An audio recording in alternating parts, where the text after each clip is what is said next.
Apologies we're late, guys. Don't blame Johnny, go easy on him. It's my fault. We stayed at training ground just to pick up a few bits with some lads who aren't playing, so sorry. No problem at all, thanks for your time. Kev, can I just double check, no new issues with anyone, everyone's still available and good to go for tomorrow? Yeah, all fit well, all good to go. Can you just talk about what it means to the group and you personally to walk towards the pressure and privilege of a World Cup quarterfinal? Well, first of all, I think it's a real honour to wear the badge. I mentioned this right at the start about how proud the players are, and I saw that firsthand, so we've come a long way. It's been a challenge, as you know, the last 9 or 10 months, so to find ourselves in such a big game against a great opposition in a stunning venue is pretty special, so we look forward to it. I think to be in a World Cup quarter-final is special at any moment, but certainly at this moment in time, the support we've had with having 33 fit guys who are all competing really hard, we're really looking forward to tomorrow. With everything that goes into getting individuals and a group to this place, all the hard work that goes in over the years and everything, sacrifices personal, collective, how's the best way to kind of sum all that up in your mind in terms of mental preparation? Do you have to keep it there a little bit, or do you have to almost put it aside to be able to produce the clinical performance you need in the next level? I think everybody's different. I think for me it's important to understand and remember why you're here, a new year for, and then try and channel that and use it in the right way. Obviously I'm not playing, but the influence and the support we can provide to the players is really, really important.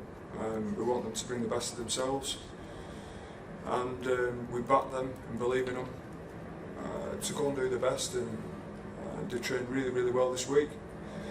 I think the group stages have prepared us in a whole host of different ways, but one where, yeah, like I said, we're pretty excited about tomorrow, we're looking forward to it, and we've got a great deal of confidence in the group that have been selected to go and do the job. If it's not too personal, who are you here for? Who's your motivation for this?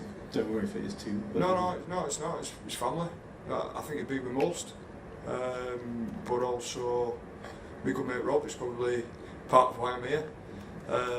So he's been watching the games at home and he's become a bit of a fan. So I'm sure he'll be tuning in tomorrow. And your union convert? Yeah, he is. Yeah. Have you talked to him much or his family throughout the process, and what's he been saying to you? Does he give you advice? Do you get advice from him? No. To be honest, he's been to that many different award dinners this last couple of weeks. It's hard trying to keep track. He was on holiday the weekend before, so just general stuff. But he's been following the games, and he's been enjoying it. He'd made a great scrum half, by the way.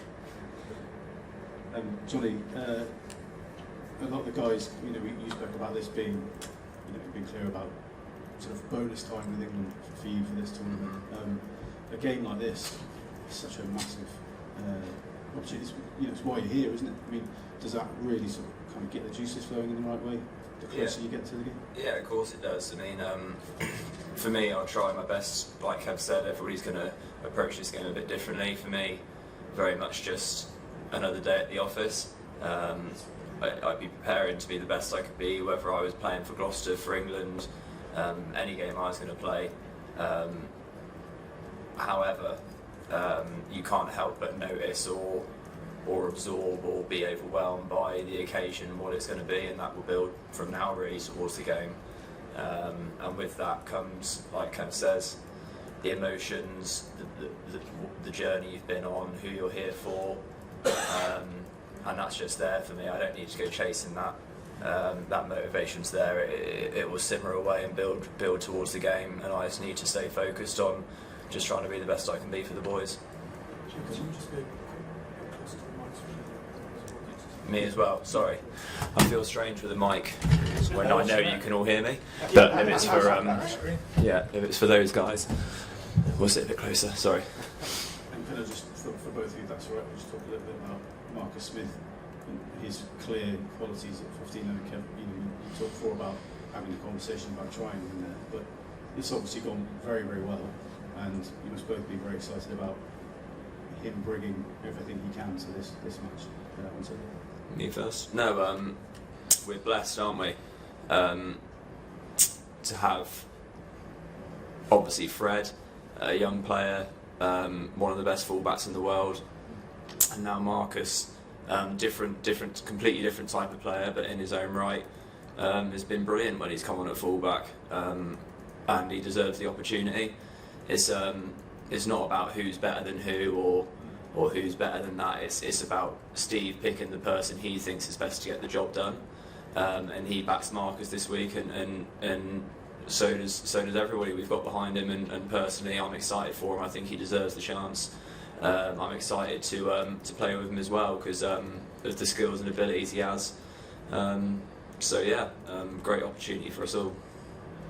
Yeah, just to echo Johnny's comments, I think we are extremely blessed in some positions, and we think we've got 3 fantastic 10s, and how we best utilise them has meant we've looked at marks in a different ways, you know. Freddie's a world-class fullback, and Steve has picked the team that he thought would give us the best chance of winning this week. Johnny's right, it's not about who's the best, but it's about who gives us the best chance of winning tomorrow. And Marcus has been incredible in all the time we've been in camp. It's been a long slog. I think about 18 weeks now we've been together. So, and Fred has too. But like I said, how we think the game will play out this weekend, and in particular what we've gone after internally, has meant the selection has gone this way. Johnny, there's a huge amount at stake tomorrow. What's your sense of how ready the players are for this moment? No, we're as ready as we're where we are now. So we're as ready as we can be. We've had a good week's prep. In terms of how this week's gone, we've had that extra day after, so we've had an 8-day prep. Yesterday we haven't had to travel. So personally, I've just got lost in the preparation for this week. Really, after this, I'll probably go back to my room and chill a little bit, and then I'll be like, oh wow, it's game tomorrow. But we've had a very good week's training, and like I said, the process has been pretty similar to how any other week would have gone. What can we take from Samoa? How can we get better? How can we take a step forward individually and across the team? And then, like I said just a minute ago, the feeling among the team is going to grow now, because of course simmering in the background is what a huge occasion it's going to be, and a massive game for many reasons.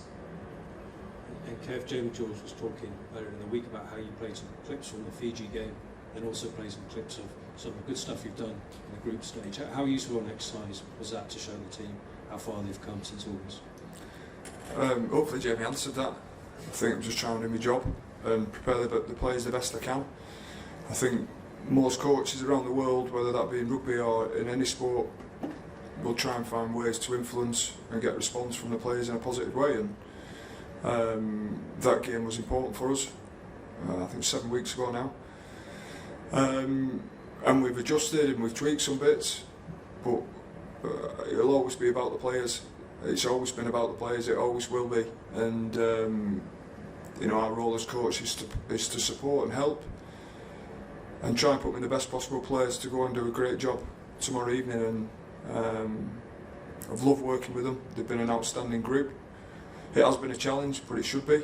That's what sport's about. And whether it was showing clips of Fiji, I don't think that's unique to us. I think each team are looking to learn as quickly as possible, and when you've had a difficult result and a poor performance, then you try and pick the bones and learn the lessons very, very quickly. And I think it's important to realise where we've been and where we're heading. And as I said after the game last weekend, we have to improve, we have to be better. We know that Fiji will come with a whole host of different threats, but we look forward, and it's a great test match for us. Okay. Yeah, I remember after the defeat in August against Fiji, you were not very happy. Your team met few problems in defense, missed lots of tackles. It was a little bit the same scenario against the Samoa.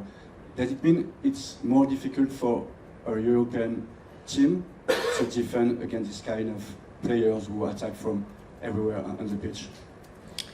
Yeah, I understand why you made the similarity. We saw those games differently to to how you've just reviewed that. I'd say Fiji caused us a lot more problems than Samoa did. I think Samoa's prep going in, they talked about it being the World Cup final. However, it couldn't have been our World Cup final because we're trying to prepare the players for hopefully another 3 weeks to come. So what we did in training was very different to how we prepare the players for a World Cup final. So you're right in pointing out that we conceded a couple of tries against Samoa, conceded 3 against Fiji. We conceded some line breaks against them both, but I think there's quite a big difference in the tackles we missed, Fiji versus Samoa. So we have shown improvement. I think we had some concentration issues, more so against Samoa. I think it was different against Fiji. So we've made the adjustments and the tweaks and reviewed the game last week. As has already been mentioned, we've reviewed thoroughly the Fiji game from last time, and we're improving, we're getting better, and as I said, we've got to be better again tomorrow. So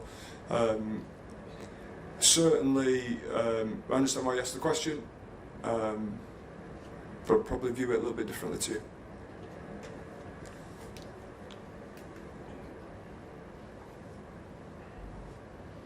Kev, are there any, sorry it's an obvious question, are there any demons left over from that Fiji defeat? Not from me. Not from me. I think it was an important game for us. It came at a time when we were on the eve of travelling to France. Selection had already taken place, but you probably understand as well, if you understand humans and how they operate, as much as you want them to go after something, when they're that close to heading out to a World Cup, you probably understand why the performance was what it was. However, it wasn't good enough. The players would probably be able to answer that better than I can. But I would also like to say that after we reviewed that game, we saw a change, and we arrived in France, and since then we've been excellent.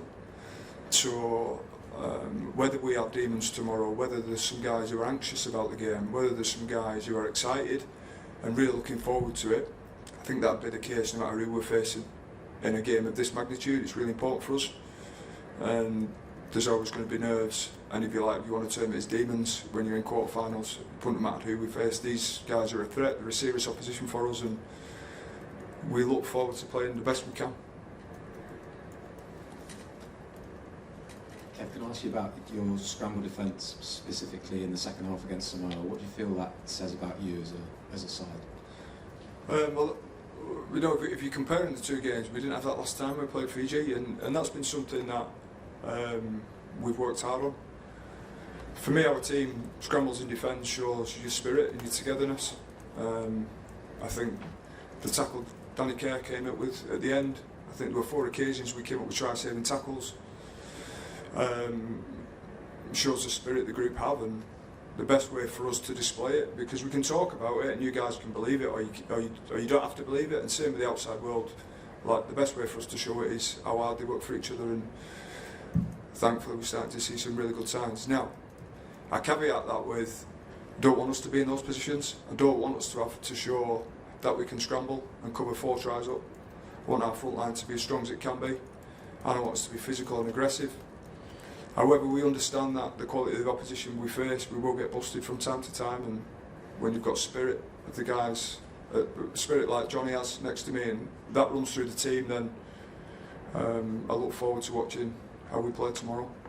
Johnny, could I just ask you another one about Marcus? Are there sort of less obvious aspects of fullback play that your experience has helped him with? Sorry, what's the question? So sort of positioning and things like that. Has he come to you, and has your advice helped him? Well, he's been in and out of that position for this whole, like, how long has it been now? Okay, did you say? 18. Yeah, 18 weeks. So he's had a fair amount of it, and we always play 2 teams in training. So he's a smart guy. He knows his positional, his play, and he's a fly half. He's a master and a student of the game. So he's clued up in terms of where he needs to be and what he needs to be doing. For him, it's just about bringing his game, which we know he's going to do, because every time he's come off the bench, or started, even against Chile, he's done exactly that. So he hasn't got to do anything other than just be himself tomorrow. Thanks so much, guys. Thank you. Thank you. Thank you.